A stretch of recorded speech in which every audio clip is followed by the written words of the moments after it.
تو یہ ایک تکلیف ہے کہ یہ اب ہم بس بیٹھ کے شرمندگی میں ہی شرمندہ ہیں اس پہ بس، اور کیا کہہ سکتے ہیں. لیکن انصاف کی دہائی اور انصاف ان کے لیے مانگتے رہیں گے، یاد کرتے رہیں گے. ون ڈے، ایک دن انشاءاللہ ان کو انصاف ملے گا، تو انشاءاللہ ملے گا. بس فی الحال اس سے زیادہ پروگرام کرنا پھر مشکل ہو جاتا ہے. بالکل، اور ہم یہ انصاف کی دعائی بھی کرتے رہیں گے اور مانگتے رہیں گے. آمین آمین. سیاست کے اوپر تو عامر صاحب پچھلے 2 دن سے بہت زیادہ بحث چل رہی ہے، نواز شریف صاحب کی آمد کے حوالے سے، ان کی ملاقاتوں کے حوالے سے، چہل پہل کے حوالے سے، اور کافی وہ اچھے مقامات کی اس وقت سیر بھی کر رہے ہیں. اس کے اوپر بھی بات کریں گے. مگر جو تازہ خبر آئی، یہ تو 2 دن پرانی باتیں ہیں، جو تازہ خبر ہے وہ عدالت سے آئی ہے، اور وہ ہے کہ فوجی عدالتوں کے اندر جو سیولینز کا ٹرائل ہے اس کو کالعدم قرار دے دیا گیا سپریم کورٹ آف پاکستان کی طرف سے. جی، اس وقت کیونکہ سیاست اور عدالتیں یہ سب معاملات جڑے ہوئے ہیں کہ جو فیصلے وہاں پہ ہیں اس کے بہت زیادہ اثرات جو ہیں وہ سیاست کے اوپر ہیں. یہ تمام جو اہم مقدمات ہیں جو کہ عدالتوں کے اندر موجود ہیں، جن کے اوپر فیصلے آ رہے ہیں، اس کا ڈائریکٹلی تعلق ہے پاکستان کی سیاست پہ. اور مجھے لگتا یہ ہے کہ جس طرح آج کا ایونٹ فل ڈے تھا کہ اتنے زیادہ چیزیں تھیں، جس طرح آپ نے بتایا کہ اس پہ تفصیلاً بات کرتے ہیں کہ نواز شریف صاحب کی واپسی اور جس طریقے سے ان کا جلسہ ہوا، پھر بلاول کی ایک تقریر تھی، وہ بھی بڑی اہم تھی، اس سے بھی بات کرتے ہیں. مگر مقدمات جو سپریم کورٹ کے اندر ہی کوئی ایک نہیں، تقریباً 5 قسم کے امپورٹنٹ کیسز اس وقت چل رہے ہیں. ایک تو ظاہر ہے بات کرتے ہیں کہ یہ بہت بڑا فیصلہ آیا ہے کہ سپریم کورٹ نے آج فیصلہ دے دیا ہے کہ جو سویلینز کا ٹرائل جو ہے وہ فوجی عدالتوں میں نہیں ہو سکتا. یہ اس کے 2-3 اس کے حصے تھے. ایک جو حصہ تھا کہ یہ آئین سے متصادم ہے، اس پہ 4-1 سے فیصلہ آیا ہے. جسٹس یحییٰ آفریدی صاحب نے اس سے اختلاف کیا ہے اور اس کی ابھی انہوں نے ڈیٹیل وجوہات آنی ہیں. باقی ڈیٹیل ججمنٹ بھی آئے گی تو اس کی کافی تفصیلات پتہ چلیں گی یہ کیا ہے. مگر کہ یہ فیصلہ باقی اس پہ 4-1 تھا، مگر باقی کہ یہ ان کے ٹرائل نہیں ہو سکتا، اس کے اوپر 5-0 کا متفقہ فیصلہ آیا ہے. اور اس کے ظاہر ہے بہت زیادہ یہ جو اس کو لنک کیا جا رہا تھا کہ اس کے زد میں ظاہر ہے 9 مئی کے جو ہیں لوگ اکیوزڈ، 9-10 کے اکیوزڈ اس کے اندر تھے، اور یہ بھی تھا کہ ان کی ٹاپ لیڈرشپ بھی اس کی زد میں آ کے ان کے بھی خلاف وہ بھی اس کی زد میں آ سکتے ہیں. تو وہ اس کا ڈائریکٹلی کیونکہ پولیٹیکل کنسیکوینسز تھے تو اس لیے تمام لوگوں کی اس کے اوپر نظریں تھیں. ابھی اس کے اندر کافی سارے سوال ہیں کہ ابھی کیونکہ پروسیجرز اور پریکٹسز والا ایک فیصلہ آ چکا ہوا ہے تو اس کے اندر جو از خود نوٹس ہے اس کو اپیل کا حق بھی مل گیا ہے. تو اب اس کی اندر ریویو ہوگا، اپیل ہوگی، اپیل کے اندر لارجر بینچ کس طرح کا بنے گا، کتنے کا بنے گا، کون بیٹھے گا نہیں. تو یہ ابھی کچھ چیزیں ہیں جو کہ ابھی وہاں سے آنی ہیں. میں چاہوں گا کہ ہمارے ساتھ ہمارے کورسپونڈنٹ جو ہے ثاقب بشیر صاحب موجود ہیں، ان سے ذرا آج کے پہلے تو یہ کہ فیصلے کے متعلق ان سے ویو لیتے ہیں کہ اس کی تفصیلات ہمیں اگر ثاقب شیئر کر سکیں کہ ثاقب کیسے دیکھتے ہیں اس مقدمے کو آپ؟ جی، فوجی عدالتوں میں جو سیولینز کا ٹرائل ہے اس کے حوالے سے درخواستیں زیر سماعت تھیں، اور کل پچھلے 2 دن ایک نئی جو ہے وہ اس میں صورتحال جو ہے وہ سامنے آئی. ایک تو وفاقی حکومت نے بتایا کہ اس میں جو ٹرائلز ہیں وہ شروع ہو چکے ہیں. اس سے قبل اٹارنی جنرل سپریم کورٹ کو یقین دہانی کرا چکے تھے کہ ٹرائل شروع نہیں ہوں گے اور پہلے آگاہ کیا جائے گا سپریم کورٹ کو.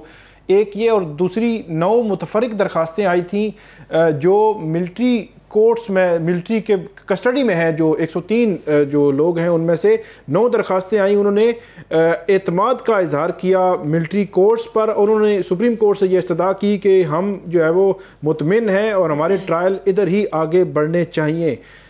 ان دونوں معاملات پر آج جیسے ہی سماعت شروع ہوئی تو جو پٹیشنرز تھے انہوں نے یہ پوائنٹ اٹھایا، لیکن جو بینچ تھا بظاہر وہ کہیں نہ کہیں ذہن میں تھا کہ آج اس معاملے کو ہم نے کنکلوڈ کرنا ہے. تو اس لیے انہوں نے یہ جب جیسے ہی پوائنٹ اٹھایا کہ ٹرائل شروع ہو چکے ہیں سپریم کورٹ یقین دہانی کے باوجود، تو انہوں نے کہا کہ آج صرف ہم اٹارنی جنرل کو سنیں گے. 1 گھنٹے میں اٹارنی جنرل کو کہا کہ آپ بات کریں، اور ساتھ ہی جو 9 درخواستیں تھیں انہوں نے کہا کہ ان درخواستوں کا اس کے ساتھ کوئی تعلق نہیں ہے، اور اس کو بنیادی طور پر اگر آپ یہ کہیں تو ان کی استدعائیں جو ہے وہ انہوں نے مسترد کی سپریم کورٹ کے بینچ نے. اور اس کے بعد اٹارنی جنرل آئے. اٹارنی جنرل نے بہت زیادہ کنونس کرنے کی کوشش کی. جب سماعت ہو رہی تھی تقریباً 1 یا 1.5 گھنٹہ, تو اسی دوران جو کویسچنز تھے جسٹس عائشہ ملک, جسٹس اعجاز الاحسن, ان کی جانب سے جو کویسچن سوالات آ رہے تھے, اس میں سب سے بڑا سوال تو یہ تھا کہ فیئر ٹرائل اور ڈیو پروسیس جو آرٹیکل 10A ہے اس کے تحت جو تقاضے ہیں وہ پورے کرنے ہوتے ہیں. جو سیولینز کا جو ٹرائل ہے اس پر کنونس کرنے کی انہوں نے کوشش کی اٹارنی جنرل نے کہ جو فوجی تنصیبات ہیں ان کو نشانہ بنایا گیا, یا اس قسم کا جو ایکٹ ہے سیولینز کا یہ بنیادی طور پر اسی آرمی ایکٹ کے تحت ان کا ٹرائل ہونا ہے. جو بنیادی گراؤنڈ تھی جس پہ یہ اٹارنی جنرل صاحب اس کو کہہ رہے تھے کہ یہ سویلینز کا ٹرائل فوجی عدالتوں میں ہونا چاہیے, ان کی بنیادی گراؤنڈز کیا تھیں؟ اس میں سب سے بڑی بنیادی گراؤنڈ تو ان کی یہی تھی, کیونکہ یہ سوال جو فیئر ٹرائل کا آ رہا تھا تو وہ اسی پہ ہی کنونس کر رہے تھے کہ وہاں پہ ایک تو جتنی بھی جو ملٹری کورٹس میں ٹرائل ہوں گے اس ٹرائل کے جو فیصلے آئیں گے ان میں مکمل ڈیٹیل ریزننگ ہوگی. ڈیٹیل ریزننگ میں ذکر کیا جائے گا کہ کس پر کیا ایلیگیشن تھا, اس میں کیا ثبوت تھا اور کیا فیصلہ جو ہوا ہے. جو سب سے بڑا اعتراض جو ہے وہ سیولینز یا پٹیشنرز کی جانب سے سامنے آیا کہ وہ ریزننگ نہیں دی جاتی. پھر انہوں نے کہا کہ وہ جو وکلا کی ایکسیس ہے یا اپنی مرضی کا کوئی وکیل جو ہے وہ کرنا چاہے تو وہ وکیل کر سکتا ہے اور اپنے کیس کی پیروی ایک پراپر طریقے سے جس طرح سیولینز کی عدالتوں میں ہوتی ہے اسی طرح وہ پراپر طریقے سے وہ پیروی بھی کر سکے گا اور یہ فیسلٹی اس کو دی جائے گی. اور اس کے علاوہ اپیلز کا بھی جو آبجیکشن تھا کہ جی ہائی کورٹ اور سپریم کورٹ میں اس کی اپیل نہیں ہے, کیونکہ جی اپیلوں کا بھی حق موجود ہوگا. جی بالکل, انہوں نے بڑا واضح طور پر کہا کہ اپیل کا رائٹ بھی موجود ہوگا کہ جیسے ملٹری کورٹ سے کوئی بھی فیصلہ آتا ہے تو اس فیصلے کو متعلقہ جو ہائی کورٹس ہیں وہاں پہ یہ جو پٹیشنرز ہیں یا وہاں پہ ملزمان ہیں وہ سارے چیلنج کر سکیں گے اور وہ ساری گراؤنڈز لے سکتے ہیں کہ اگر ان کو فیئر ٹرائل نہیں ملا, ان کو سنا نہیں گیا, ان کے خلاف ثبوت کمزور ہیں یا جو فیصلہ کمزور ہے, تو یہ ساری جتنی بھی اس میں جو خامیاں ہیں وہ خامیاں ہائی کورٹ کے سامنے اپیل میں رکھ سکتے ہیں. تو اس لیے ان کا جو ٹرائل ہے وہ ملٹری کورٹس میں ہی ہونا چاہیے اور ان کا فوکس یہ تھا کہ جتنے بھی ملزمان ہیں انہوں نے کہیں نہ کہیں جو فوجی تنصیبات ہیں ان پر اٹیک کیا, ان کے خلاف انہوں نے جو بھی ان کا ایکٹ تھا وہ مکمل طور پر فوجی جو علاقے ہیں ان پر تھا اور اس وقت اور ان پر الزام بھی یہ ہے اور ان پر ثبوت بھی اس حوالے سے ہی ہے. تو اس پورے پوائنٹ میں جو انہوں نے کنونس کرنے کی کوشش کی, لیکن جسٹس عائشہ ملک جو ہے ان کی جانب سے بھی یہ کہا گیا کہ اگر اس قسم کے ایکٹ کو بھی اگر پیورلی آپ جو آرم فورسز کے حوالے سے لا بنے ہیں, قوانین بنے ہیں, اگر آپ ان میں لے جائیں گے تو پھر تو کوئی بھی ایسا ایکٹ ہوگا اس کو آپ کوئی بھی جسٹیفیکیشن نکال کے آپ کل جو ہے وہ ملٹری کورٹ میں اس کا ٹرائل جو ہے وہ شروع کر دیں گے. مگر یہ ایک سوال تو ہے کہ 55 سال سے 68 کے اندر یہ ایکٹ آیا اور یہ اس کے بعد یہ 55 سال بعد یہ فیصلہ آیا اور اب یہ ڈکلیئر کر دیا گیا کہ یہ جو 4 ججز کی طرف سے کہ یہ آئین سے متصادم ہے, جبکہ یا افریدی صاحب اس چیز پہ جو ہے متفق نہیں ہے. ان کی ڈیٹیل ریزننگ آئے گی کہ وہ کیا ہے, مگر یہ 55 سال تک ایسا سلسلہ چلتا رہا. تو اب کیا گراؤنڈز تھیں کہ یہ ایک دم سے فنڈامنٹل رائٹس کی وائلیشن اور یہ آئین سے متصادم ڈکلیئر ہو گیا؟ بظاہر ایسے لگتا ہے کہ کیونکہ ایک بڑی تعداد میں جو لوگ تھے ان کا ٹرائل ہونے جا رہا تھا. اس سے قبل 2018, 19, 20, 21 میں ٹرائل ہوتے رہے ہیں, لیکن 1 یا 2, 3 ان ہوئے ہیں. مطلب بہت ہی ایک لمٹڈ نمبر ہوتا تھا. اگر پچھلے 4-5 سال کا بھی نمبر اگر نکال کے دیکھ لیں تو 8 سے 10 لوگوں کے, اور وہ بھی مختلف اوقات میں جو ہے وہ ٹرائلز ہوتے رہے ہیں. تو پہلی دفعہ ایسے ہو رہا تھا کہ بہت بڑا نمبر جو ہے وہ اکٹھا ان کا ملٹری ٹرائل. کی معافی چاہتی ہوں ثاقب بشیر صاحب اور عامر صاحب آپ سے. اس وقت ماہر قانون بیرسٹر اعتزاز احسن صاحب نے ہمیں جوائن کیا. سر بہت شکریہ آپ کے قیمتی وقت کے لیے. جی چوہدری صاحب بہت بہت شکریہ, آپ نے ہمیں وقت دیا, کیونکہ یہ آپ کے بہاف پہ سلمان اکرم راجہ صاحب نے پٹیشن دی تھی. تو میں ڈائریکٹلی پوچھ لیتا ہوں آپ سے کہ 55 سال تک جو ہے یہ آئین کے متصادم جو نہیں تصور کیا گیا, تو ایک دم سے یہ جس طرح یہ آفریدی صاحب نے اختلاف کیا, تو یہ متصادم آئین سے ہونے کی کیا گراؤنڈز تھیں آپ کی کہ کیوں یہ متصادم ہے آئین سے؟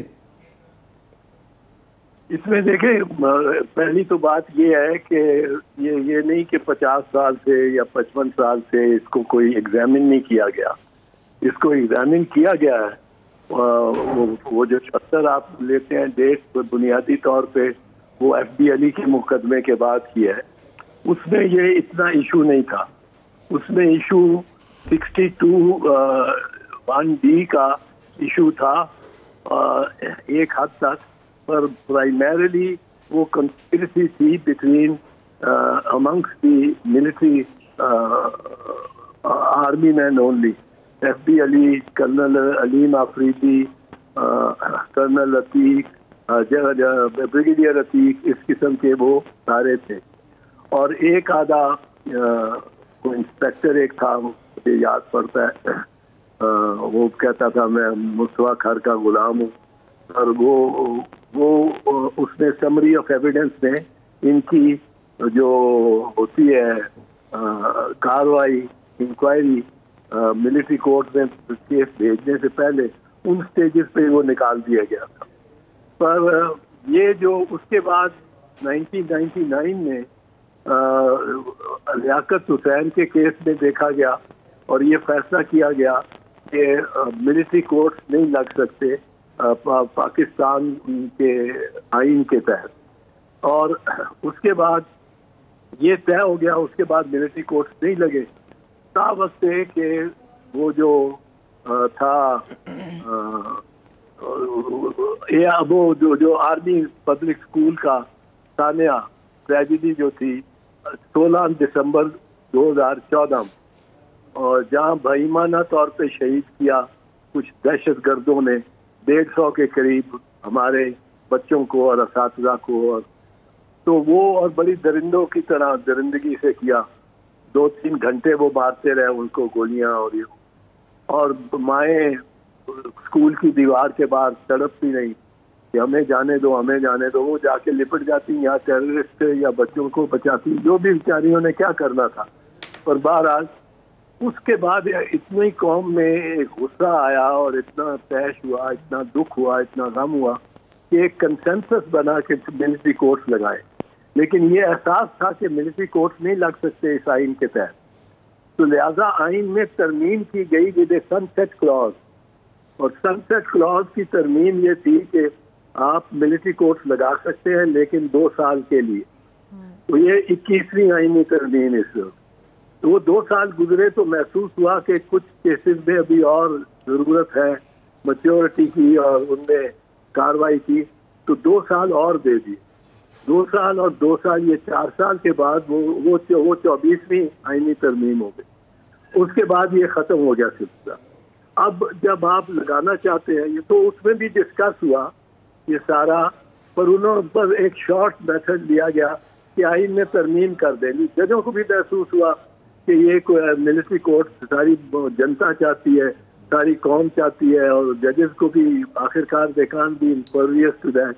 تو انہوں نے یہی ہول کیا کہ آئین میں اگر ترمیم ہوئی ہے تو اس کے مطابق اگر اس خلا جو آئین میں بنائی گئی ہے آئینی اعتبار ترمیم کے ذریعے کہ فوجی عدالتوں کا ایک چھتری مل جائے لگانے کے لیے 2 سال, پھر 2 سال 4 سال کے لیے, اس میں یہ ڈسکشن اتنی اس وجہ سے نہیں ہوئی.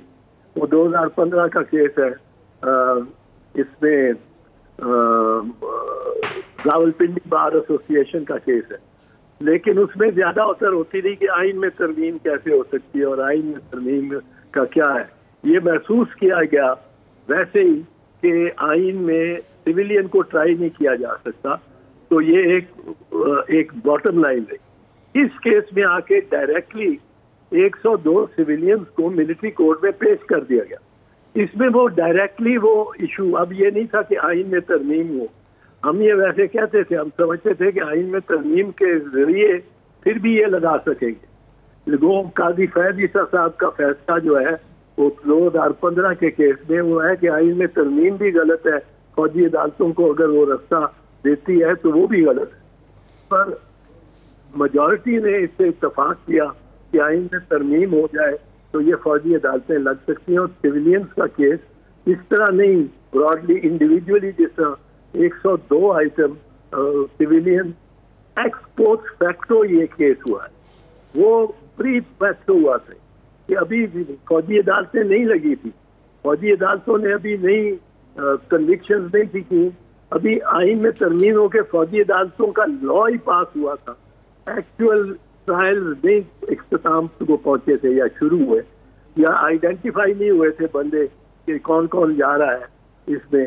یہاں 102 لوگ جن کی لسٹ بھی سبمٹ کی ہمیں تو نہیں دکھائی، پر عدالت نے کو ججز کو اس وقت چیف جسٹس تھے عمر عطا بندیال، ان کو اور ججز سے شیئر کی گئی، وہ اسپیسیفک پرسنالٹی، اس لیے زیادہ عمیق طور پہ اور زیادہ گہرائی میں جا کے اور زیادہ باریکی میں جا کے اس میٹر کو اس کیس میں ڈسکس کرنا پڑا جو کہ ناگزیر تھا کہ سویلین. تو سر دو سوال کیے اب جا رہے ہیں کہ اب اس کے بعد اس کیس کی عمل درآمد کیسے ہوگی. یہ 102 جو کیسز ہیں 103 بتائے جا رہے ہیں، تو یہ اب سویلین عدالت کو یہ کون کیسے کس طرح ٹرانسفر کیے جائیں گے، پلس یہ کہ جو اب نیا فیصلہ اب آیا ہے پریکٹس اینڈ پروسیجر کا، اس کے مطابق جو اب از خود نوٹس کے اندر اپیل کا کہا گیا، تو یہاں کیا اپیل ہوگی، کتنے کا لارجر بینچ بنے گا، اس کے متعلق کیا کہیں گے دونوں چیزوں کے متعلق؟ میرے خیال چونکہ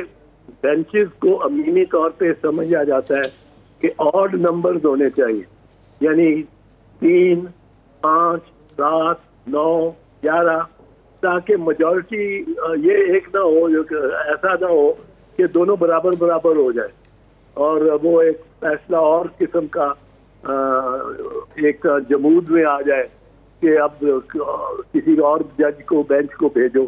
تو اس لیے آڈ نمبرز ہوتے، تو 5 کی اپیل کم از کم 7 ججز کے سامنے، 5 ممبرز کے بینچ کی، 7 members of the supreme court, جو کہ ان 5 میں سے نہیں ہے، ان میں 5 میں سے کوئی اپنے فیصلے کے خلاف اپیل سننے کا اہل نہیں ہے آئینی اعتبار سے. تو 7 دیگر جج صاحبان میں سے بینچ بنائیں گے چیف جسٹس صاحب. میرے خیال میں بن تو 9 بھی سکتے ہیں، اتنے ججز ہیں ان کے، پر 7 کا بنا دیں گے تو پھر وہ 2 ججز فارغ رہ کے مزید دوسرے کیسز کو اٹینڈ کر سکیں. تو جیسا دوسرا کہ اس کے عمل درآمد کے متعلق عمل درآمد ہوگا جی، اس پہ عمل درآمد بالکل ہوگا، انلیس کہ جو 7 ممبر بینچ ہے وہ اس ججمنٹ کو امتناعی طور پہ، یعنی انٹرم پیریڈ پہ between the taking season of the appeal اور اس کے فیصلے تک اگر اس کو معطل نہیں کر دیتے تو پھر وہ ہوں گے ٹرائل، وہ ٹرائل رک جائیں گے اگر معطل نہیں کرتے. اور میرا خیال ہے کہ معطل کرنے کی بجائے وہ ارلی ہیئرنگ پہ رکھ دیں گے، تو آئین کے تحت اگر وہ معطل کرتے ہیں ان کے فیصلے، ان کی کاروائی کو، اور کہتے ہیں کہ نیکسٹ ویک سے 7 ممبر بینچ سننا شروع کرے گا، ڈے ٹو ڈے سنے گا، اور ہفتے 10 دن میں، 15 دن میں، 2 ہفتوں میں یہ ختم ہو جائے گا ٹرائل اور یہ اپیل کی ہیئرنگ، اور اس پہ فیصلہ آ جائے گا. تو سب یہ بھی ایک اعتراض آتا رہا کہ اس سے پہلے درجنوں ایسے کیسز رہے جو کہ فوجی عدالتوں سے سویلین ٹرائل ہوتے رہے، شاید غالباً ایک آدھے کو ایکسیکیوشن بھی ہوئی. تو یہ اب کیونکہ نمبر زیادہ تھا اس لیے اب یہ زیادہ ایک دم سے ارجنسی اس کی بنی ہے، اس کو ٹیک اپ کیا گیا. نہیں، وہ یہ بات درست نہیں ہے کہ ہر حال میں ہر وقت ملٹری ٹرائلز ہوتے رہے ہیں. اکا دکا کوئی اکا دکا ملٹری ٹرائل نہیں ہوا، سوائے ایسے کا جو پہلے انٹرپریٹیشن تھی ایف ڈی علی کے کیس میں سے آئی ہوئی 1974 کی، یہ کہ اگر سویلین کسی فوجی کی لائلٹی کو، کی وفاداری کو پھسلانے کی کوشش کرتا ہے اور اس کو ریاست سے یا پاکستان فوج سے بہکانے کی کوشش کرتا ہے، تو وہ ٹرائی ہوگا ود دی انڈر 61(2)D، وہ ٹرائی ہوگا بائی ملٹری کو. اب وہ بھی نہیں ہوگا. اب اس کے بعد میں نے آپ کو بتایا لیاقت علی رہے، پھر راولپنڈی بار سے کیوں پہلے اس معاملے پر زیادہ غور نہیں کیا گیا. اب جو سن سیٹ کلوز والی جو امینڈمنٹس ہے نا, وہ ان پہ رول اپلائی کرتا ہے آرٹیکل 264 کا. آرٹیکل 264 کانسٹیٹیوشن کا یہ کہتا ہے کہ اگر کوئی کاروائی کسی کیس میں, ٹرائل میں, انویسٹیگیشن میں کی کاروائی, انویسٹیگیشن یا ٹرائل کی کاروائی شروع ہو, ایون انویسٹیگیشن, تو وہ حالانکہ یہ ترمیم جو ہے یہ ایکٹ ایکسپائر کر جائے گا لائف کا, وہ کاروائی اور وہ جو پروسیڈنگز ہے, those proceedings will continue to a formal conclusion. وہ اس قسم کے کیسز ہیں جو 24ویں ترمیم کے خاتمے میں جو ختم ہوئی on 7th of January 2017, 15 میں لگا تو 2019, اس کے بعد وہ کچھ ٹرائلز تھے, کافی تھے, کوئی 20-22 تھے جو کہ شروع ہو چکے تھے ٹرائل, جو کہ انویسٹیگیشن جن میں جاری تھی, جن کو آرٹیکل 264 آف دی کانسٹیٹیوشن اسی پچھلے قانون کے تحت پورا انجام تک لے جانا لازم تھا. چوہدری صاحب, یہ ایک اور بہت اہم کیس اس وقت جاری ہے, وہ 90 دن کے اندر قومی انتخابات کے جو انتخابات کے حوالے سے جو ہے نا, قومی اور صوبائی دونوں, مگر جو پہلی اوریجنل جو 2 صوبوں کے اندر نہیں ہوئی, 90 دن کا فیصلہ آ چکا ہوا, سابق چیف جسٹس صاحب اس پہ امپلیمنٹ نہیں کروا پائے. وہ اس کیس کے اندر سے اس کو ڈسکس کرتے ہوئے کہ ٹھیک ہے اگلا الیکشن کب کرانا تو ٹھیک ہے, وہ جو پہلے عمل درآمد نہیں یا حکم کی تعمیل نہیں کی, وہ اس کو بھی کوئی ٹیک اپ کیا جا سکتا ہے اس کے اندر, یا کیا جانا چاہیے؟ بالکل ٹیک اپ کیا جا سکتا ہے, اور میرا خیال ہے جو اس نے لوگوں نے توہین عدالت کی موو کی ہوئی ہے پٹیشن, اس میں میں سمجھتا ہوں کہ چیف الیکشن کمشنر صاحب جو ہے وہ سارے ذمہ دار ہیں, اور وہ اصل ملزم اور مجرم وہ ہیں.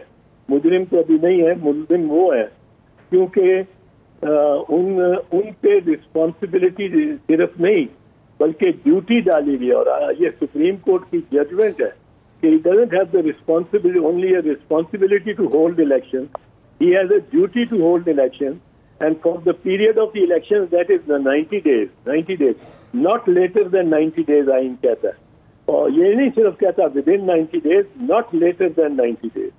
تو 91 والا دن جو ہے وہ اللیگل ہو جاتا ہے, نگران بھی اللیگل ہو جاتے ہیں, سارے خرچے جو یہ کر رہے ہیں, سارے پروگرام یا پالیسیز بنا رہے ہیں, وہ غیر آئینی غیر قانونی ہے. لیکن میں یہ اس پہ واپس جاتا ہوں, جو چیف الیکشن کمشنر ہے اس کی نہ صرف ڈیوٹی ہے ٹو ہولڈ دی الیکشن, تو سپریم کورٹ نے یہ ہولڈ کیا ہوا ہے ود ان 90 days, پر اس پہ یہ بھی ڈیوٹی, اس کا یہ بھی اختیار ہے کہ every executive authority in the country will obey his order, every executive authority. تو آپ سوچیں اصل میں وہ پرائم منسٹر وہ بن جاتا ہے اس دور سے, وہ یہ نگران نہیں بنتے. ایوری ایگزیکٹو اتھارٹی, انتظامیہ ساری, not judiciary, but every executive authority is bound to obey the chief election commissioner and help him, aid him in his function. تو یہ وہ اس نے اختیار ہی نہیں استعمال کیا. وہ پہلے کہتا ہے کہ جی فائنانس منسٹر نہیں دیتا 20 ارب روپے, آپ اس کو کہو حکم دو under article such and such, یہ 222 ہے, 218 ہے, اس میں کے تحت میں آپ کو یہ حکم دے رہا ہوں کہ آپ یہ مہیا کریں 20 ارب روپے. اس کے 2 مہینے بعد وہ 900 ارب روپے دے دیتے ہیں اپنے ایم این اے کو. چودھری صاحب, یہ میں چاہ رہا ہوں کہ ہمارے پاس شاید ٹائم کم ہو, میں نواز شریف صاحب کے کیس کا بات کرنا چاہ رہا ہوں کہ پہلے ایک نئی نظیر بنائی گئی کہ ایک مفرور مجرم کو وہاں پہ نادرا کی ٹیم خود پہنچ کے ان کا وہ بایو میٹرک کروایا گیا, پھر ان کو جلسے کی اجازت دی گئی, اب وہ مری میں بیٹھے ہوئے ہیں. تو آج جو ہے اسحاق ڈار صاحب کی بھی انہوں نے بری کر دیا ہے اثاثوں کے کیس سے, اور کل نواز شریف صاحب نے دوبارہ پیش ہونا ہے. تو واٹ نیکسٹ, کہ اب کیا اس کے بعد وہ ان کو مری کو سب جیل ڈکلیئر کیا جائے گا, جیل جائیں گے؟ قانون کیا کہتا ہے؟ قانون اب کیا کہتا ہے اس معاملے میں؟ تو قانون ردی کی ٹوکری میں پڑا ہے, اس نے کیا کہنا ہے؟ وہاں سے چیخے مار رہا ہے اور کیا کر رہا ہے. آپ نے کبھی سوچا ہے کہ ایک مجرم کو آپ ملک سے باہر کسی نے اجازت دی ہے جانے کی, جیل میں سے جانے کی؟ پیبل تو وہی اجازت نہیں ہو سکتی. پھر وہ اگر کسی ہائی کورٹ کے آرڈر کے تحت وہ کہتے ہیں گیا تو ہائی کورٹ نے 50 روپے کے ایفیڈیوٹ لے کے شہباز شریف سے, کوئی شیورٹی بھی نہیں, شیورٹی ہوتی ضامن کہتا ہے اگر یہ نہیں آئے گا تو یہ میرے 10 کروڑ کا مکان ہے اور یہ میری 4 کروڑ کی دکان ہے, یہ میں رکھتا ہوں, یہ آپ لے ضبط کر لیجئے گا اگر نہ آیا نواز. یہ 50 روپے کے اسٹیمپ پہ صرف لکھ کے ایک ایفیڈیوٹ دے کے, اور بعد میں پرائم منسٹر بھی بن گئے جنہوں نے گارنٹی دی ہوئی تھی کہ بھائی مفرور نہیں ہوگا. اور بھائی جا کے وہ ساری جو شیورٹیز دے کے اللہ کے فضل سے روح بصیرت ہو کے فوراً, اور ماشاءاللہ ان کو عمر دراز ہو, وہ چراتے رہے سارے پاکستانیوں کو, ٹی وی پہ آ کے خطاب وہاں سے کرتے رہے گجرانوالہ کے جلسے اور جلسوں میں, اور خوب دھمکیاں بھی دیتے رہے, سب کچھ کرتے رہے. اور اب ان کو جس طرح شاہانہ طور پہ لایا, آپ بھول گئے ہیں کہ لندن میں جو ہائی کمشنر ہے اس نے ان کو روانہ کیا ہے, اس نے سی آف کیا ہے, اور وہ پہلے تو سرنگو وہ ہوا ہے ان کے ساتھ. اور یہ آپ کو میں بتا دوں کہ اس کے بارے میں اگر کوئی مجرم جس کو سزا یافتہ ہو, جس کو جیل میں ہونا چاہیے, جو جیل میں نہ رہا ہو کسی انڈرٹیکنگ کے بغیر, یا ہی جمپ بیل, اس کو صرف پولیس کا فرض نہیں ہے, اے ایس ایف کا فرض نہیں ہے کہ وہ اس کو گرفتار کرے. ہر شہری کا فرض ہے. 216 تعزیرات پاکستان پینل کوڈ کی شک دیکھیں, ہاربرنگ اور facilitating a prisoner who has escape اور رن اوے اور جمپ بیل, اس کو اس پہ اور 7 سال تک کی سزا ہو سکتی ہے. یہ ہائی کمشنر کو ہونی چاہیے, یہ آئی جی پنجاب کو ہونی چاہیے, ڈی آئی جی پنجاب جس نے بھی سلوٹ مارا ہے ان کو, یہ ان کو سب دے آر فیسیلیٹیٹڈ, یہ فیسیلیٹیٹڈ ہیں جو کیمرے کی آنکھ سے آ رہے ہیں اور لیے جا رہے ہیں ان کے ساتھ. اب اس قانون میں اس پہ آپ کا خیال ہے عمل درآمد ہو جائے گا؟ جو میں کہہ رہا ہوں, قانون تو ہے پر عمل درآمد نہیں ہوگا, بالکل نہیں ہوگا, ہرگز نہیں ہوگا. قانون تو ردی کی ٹوکری میں بیٹھا سسکیاں لے رہا ہے, اور وہ کبھی کبھی چیخ چلا کے کہتا ہے کہ مجھے بچاؤ مجھے بچاؤ, اور اس کو اور اوپر ردی اور پھینک دیتے ہیں.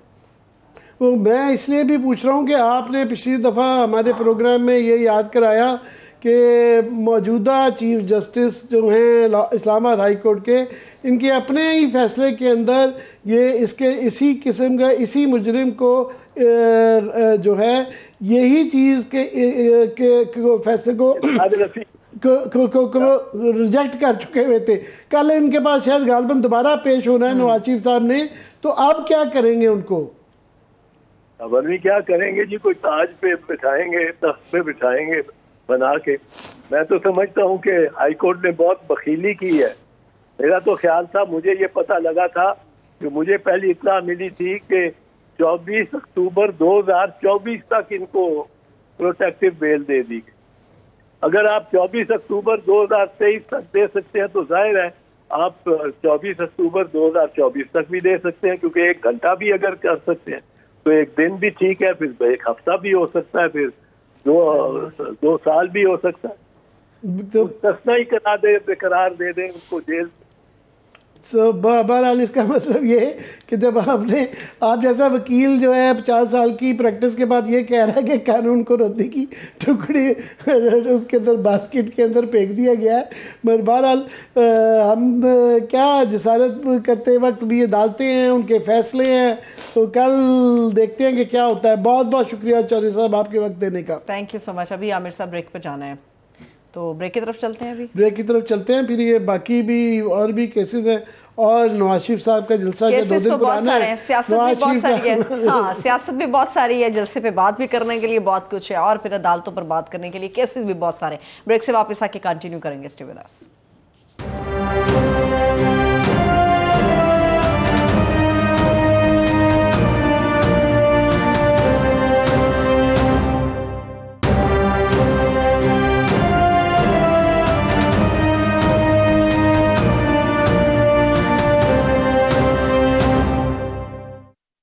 بریک کے بعد ایک بار پھر سے پروگرام میں ہم تمام دیکھنے والوں کو خوش آمدید کہیں گے. عامر صاحب وہی بات ہے، سیاست کے اوپر تو بات ہوگی، مگر جاتے جاتے اعتزاز احسن صاحب جو یہ بتا گئے ہیں کہ قانون جو ہے وہ ردی کی ٹوکری میں ہے، اور جب وہ ذرا سسکیاں لے کے اوپر آنے کی کوشش کرتے ہیں اور ردی اس کے اوپر پھینک دی جاتی ہے. میں تو بڑی پریشان ہو گئی ہوں. پاکستان کے اندر جو ہم آئین اور قانون کی جنگ کی بات کرتے ہیں، اس طرح کی باتیں جب ایک سینئر وہ کھلا کرے تو اس کے بعد تو ساری امیدیں ٹوٹ جاتی ہیں. میں اعتزاز احسن صاحب کا بہت بڑا قد ہے، بہت بڑے وکیل ہیں، فارمر لا منسٹر بھی ہیں، تو وہ اس طرح کی باتیں کر سکتے ہیں. تو ہم یہ جسارت نہیں کر سکتے.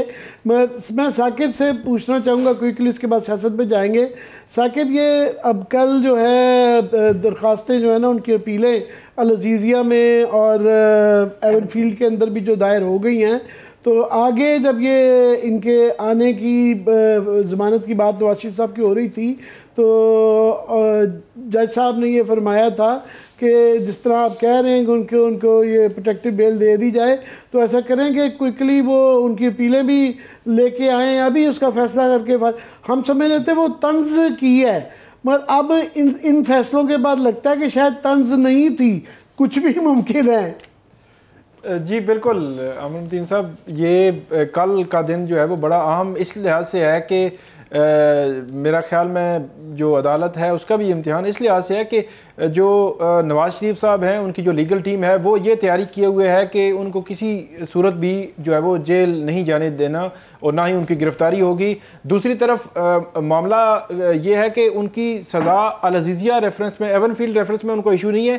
العزیزیہ ریفرنس میں جو اپیل ہے ان کی سزا جو ہے وہ 8 ہفتے کے لیے معطل ہوئی تھی، 8 ہفتے کی ضمانت تھی اور 4 سال انہوں نے وہ ابسکانڈر رہے ہیں. تو اب ان کی وہ جو سزا ہے وہ دوبارہ معطل ہونی ہے.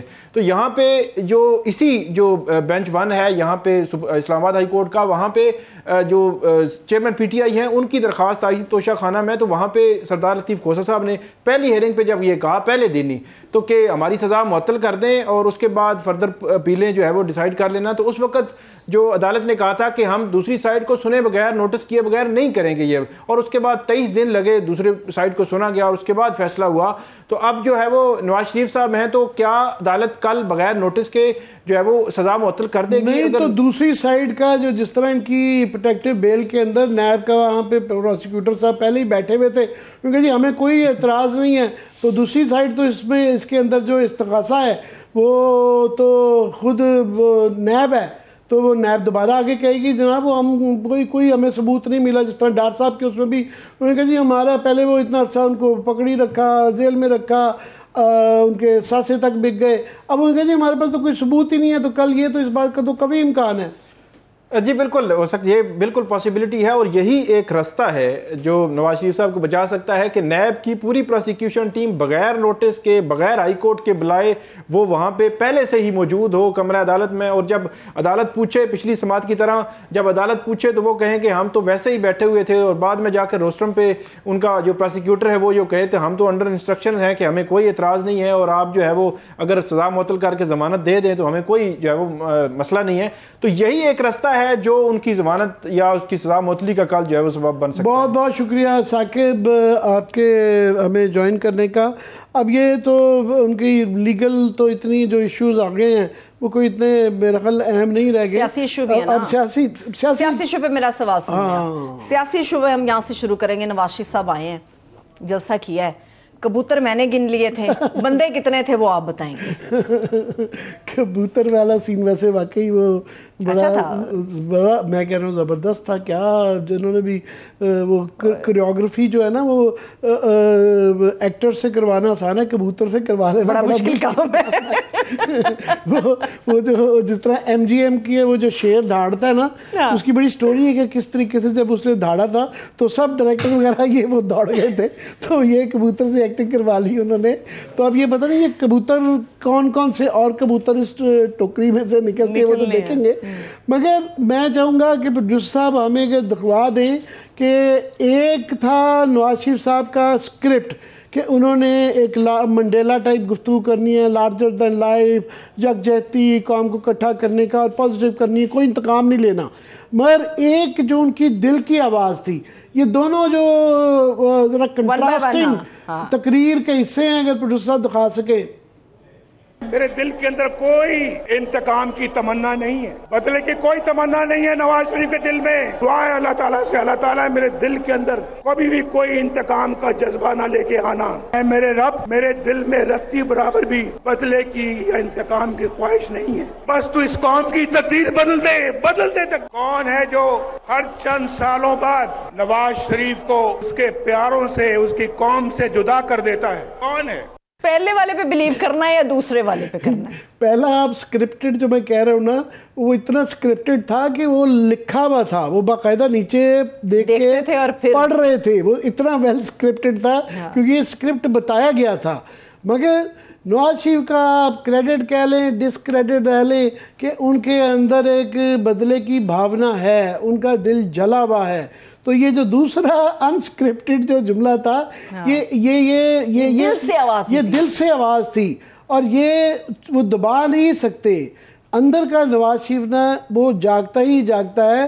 اور یہ اتفاق نہیں ہے کہ آپ دیکھیں جتنے بھی آج تک الحمدللہ آرمی چیف آئے ہیں, کوئی ایسا چیف نہیں ہے جن کے ساتھ ان کا پھڈا نہیں ہوا, نبھی نہیں ہے کسی کے ساتھ. ابھی ماشاءاللہ ہنی مون چل رہا ہے. مگر یہ جملہ دیکھ کے میں سمجھ سکتا ہوں کافی لوگ پریشان ہوں گے کہ یہ جو سوال کرنا کہ کون ہے جو مجھے جب بھی میں آتا ہوں تو مجھے نکال دیتا ہے, اس کا جواب تو سب کو پتا ہے کون ہے, یہ کس کی طرف اشارہ کر رہے ہیں. تو یہ پھر وہی ہیں جو آپ کو فی الحال بہت آپ کے ساتھ نرم رویہ رکھے ہوئے ہیں. آپ کو لایا گیا ہے, بائیو میٹرک کروایا گیا ہے, کبوتر اڑوائے گئے ہیں, پروٹوکول ملا ہے, مینار پاکستان میں گئے ہیں, اس وقت مری میں بیٹھ کے اعلیٰ قسم کی جو ہے نا کڑائی گوشت غالباً کھا رہے ہوں گے. تو یہ اس کے بعد یہ سوال کرنا کہ کون ہے جو کہ مجھے اس پہ بار بار جو ہے اس پہ سے نکال دیتا ہے. سو یہ وہی مجھے کیوں نکالا, گھوم پھر کے آ گیا نا, وہیں پہ آ گیا, وہ ٹرم تھوڑی سی بدل گئی. وہ بالکل انہوں نے کہا کوئی بدلا نہیں, کوئی کچھ نہیں, کوئی وہ نہیں. مگر وہ کون ہے, مگر وہ یہ جا نہیں سکتی ہے. جتنا ہنی مون والے جملے پہ مجھے اعتراض ہے. ہنی مون صرف 3 مہینے کا ہے, وہ 5 سال کا پورا پلان لے کر آئے. اینی ہو آگے بڑھتے ہیں. جلسے کی ہم بات کر رہے تھے, اتنے خوابے تھے عامر صاحب, طرح طرح کے لوازمات تھے, لاہور ہی نہیں تھے. جی یہ میں تو کیونکہ لاہور میں نہیں گیا, مگر میں اخباروں کی خبریں پڑھ رہا تھا کہ ڈان جیسا معتبر اخبار ہے, انہوں نے لکھا ہوا تھا, اور لاہور سے بھی ہمارے دوست بتا رہے ہیں کہ لاہور کی سڑکوں گلیوں میں جو ہوتا ہے نا کہ جلوس امٹ کے جا رہے ہوتے ہیں چھوٹے چھوٹے بڑے بڑے, وہ نظر نہیں آیا. لاہور میں پتہ ہی نہیں چل رہا تھا کہ مینار پاکستان میں اتنا بڑا کٹ. ہاں ہائی ویز بند تھیں, موٹر وے بند تھی, اور اس میں کوئی شک نہیں ہے کہ یہ کہہ دینا کہ جو ہمارے یہاں یہ ہوتا ہے کہ اتنا پولرائزڈ ہو گیا کہ اتنے بڑے جلسہ, ایک بہت بڑا مناسب جلسہ تھا, بہت زیادہ لوگ تھے. ہاں یہ کوشچن آ رہا ہے کہ لاہور بہرحال ان کا پنجاب کا دل اور ان کا گڑھ جو قلعہ جو ہے وہ لاہور ہے.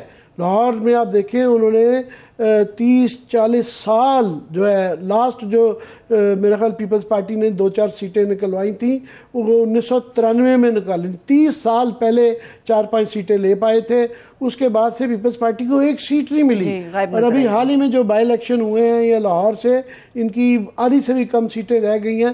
تو لاہور سے نہ آنا جو ہے وہ ایک قسم کا انڈیکیشن ہے کہ وہ میرا جو آج کل فیوریٹ ہے واٹ نیکسٹ, وہ جلسہ ہو گیا, لوگ آ گئے, کامیاب ہو گیا, کبوتر اڑ گئے اور کبوتر آ کبوتر جا ہو گیا.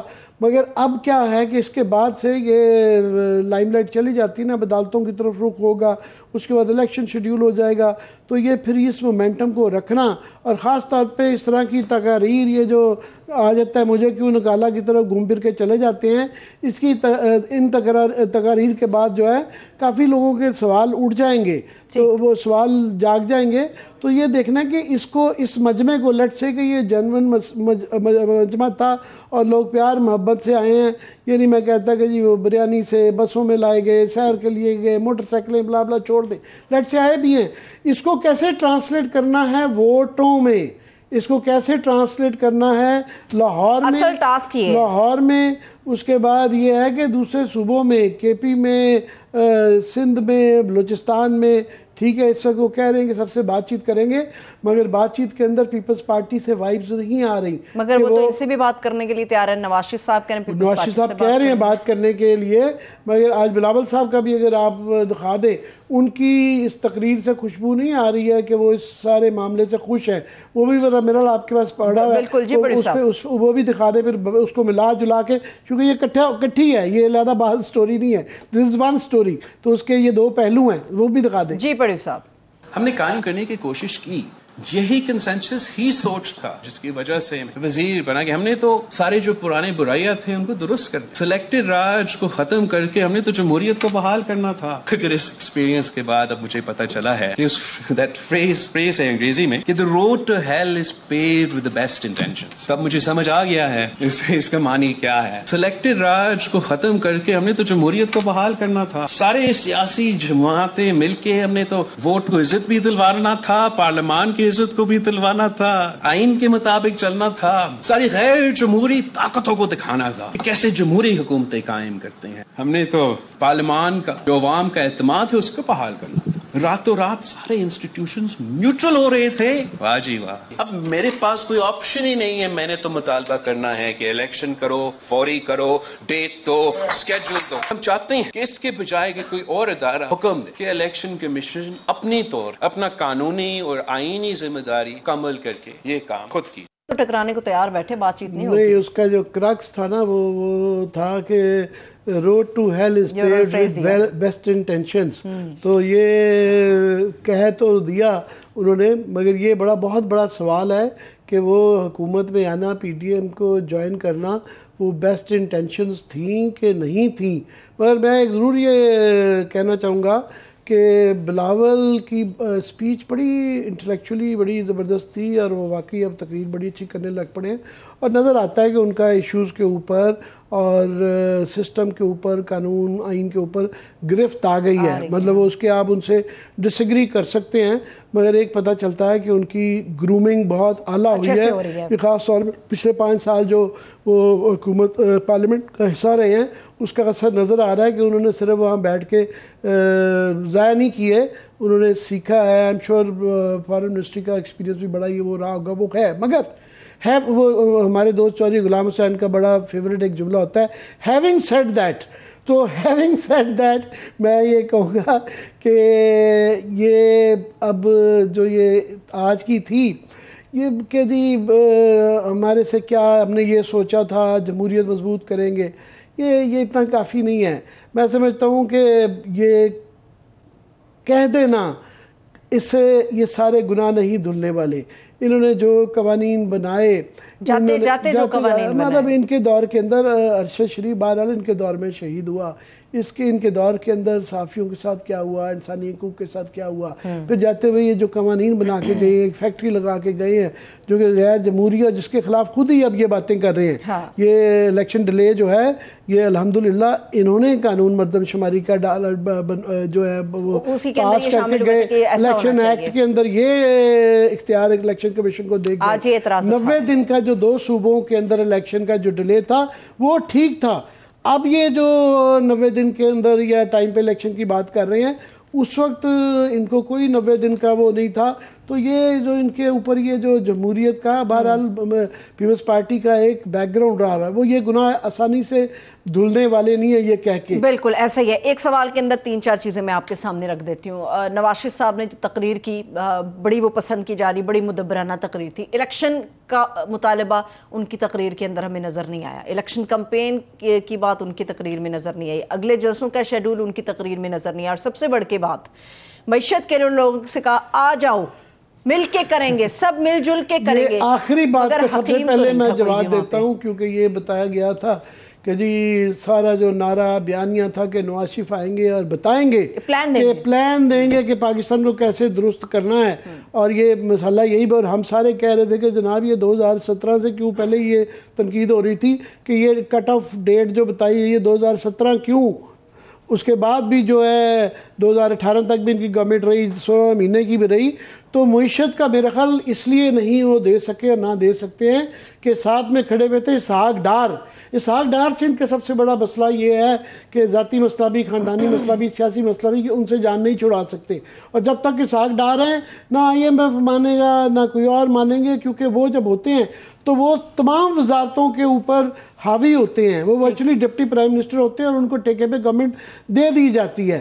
سو اسحاق ڈار پہ کوئی اعتبار نہیں کرنے لگا, اور فارمولہ کس سے لینا ہے, اسحاق ڈار سے ہی لینا ہے. جس طریقے سے اسحاق ڈار صاحب ہیں ان سے یہ نہیں کہا جا سکتا کہ جناب اب آپ جو ہے نا ریسٹ کریں, ریٹائرمنٹ کا اعلان کر دیں, یہ ہو نہیں سکتا. اور ان کے ہوتے ہوئے جو ہے یہ اکنامک پلان دینا بڑا مشکل کام ہے, اور اگر دے بھی دیں تو اس کے اوپر اعتبار لوگوں کا منوانا بڑا مشکل کام ہو جاتا ہے. نہیں رہ گیا. ابھی جاتے جاتے عامر صاحب ایسے حالات میں کوئکلی میں کہہ دوں کہ 2018 میں بھی جب یہ چلے بھی گئے, 2017 کی بات کر رہی ہیں, اسحاق ڈار ہی اس کے اندر بھی اکنامک منسٹر تھے. 16 مہینوں کے اندر جو کچھ کیا وہ بھی اسحاق ڈار صاحب نے کیا. 16 مہینے کے بھی جو آخری مہینے تھے جب مفتاح اسماعیل کی آج میں اصل خرابی ان کے دور میں تھی. جو ریڈ لسٹوں کا پڑھ رہے تھے, یہ ریڈ لسٹیں جو ہے یہ ان کے دور میں ہی سب سے زیادہ آگے گئی. میں کلوزنگ کی طرف چل رہی ہوں, مگر اس کی طرف جاتے جاتے ہم اس حکیم کا پتہ لگانے کی کوشش کریں گے جو معیشت بحالی کے لیے ایک دوا کر سکے. کیونکہ ایسا لگتا ہے اسحاق ڈار, میں بتا دیا نا, اسحاق ڈار حکیم جو ہے نا معیشت, وہ اسحاق ڈار ہیں. اسحاق ڈار صاحب اگر حکیم ہے, اس کے باوجود اگر قوم سے کہا جا رہا ہے کہ آؤ مل کے دعا کریں, تو پھر اللہ ہی حافظ ہے. امید کرتے ہیں کہ جو کچھ بھی ہوگا پاکستان کے لیے وہ اچھا اور بہترین ہوگا. مجھے اجازت, اپنا خیال رکھیں. خدا حافظ.